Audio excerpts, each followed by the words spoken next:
Hi there, Danny here from GDL Automotive Services, just with a little announcement relating to these little hoses on the Jeep Grand Cherokee.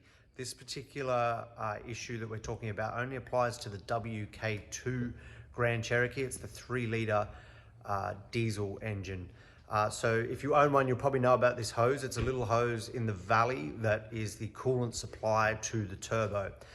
It's a very common fault for this to split, as you can see here. Let me roll that around, yep. And then it fills the valley up with coolant and it leaks out.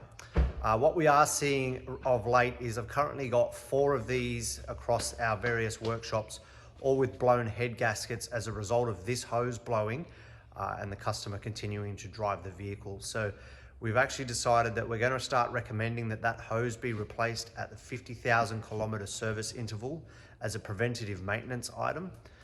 So if you own one of these vehicles, you're over 50,000 or over 100,000 kilometers and you haven't had that hose replaced, I'd strongly recommend getting in contact with us. You're looking at about $1,500. It is a bit of an expense, but the alternative is a blown head gasket on your Jeep Grand Cherokee, which I can assure you, you don't want, and my staff don't want to be doing if they can avoid it as well. So yeah, that's a little bit of advice for you. It's not a Jeep recommendation, it's just us and us knowing the product. We're recommending change that as a preventative maintenance item at the 50,000 kilometer mark. Okay, thanks, that's Danny from GDL Automotive.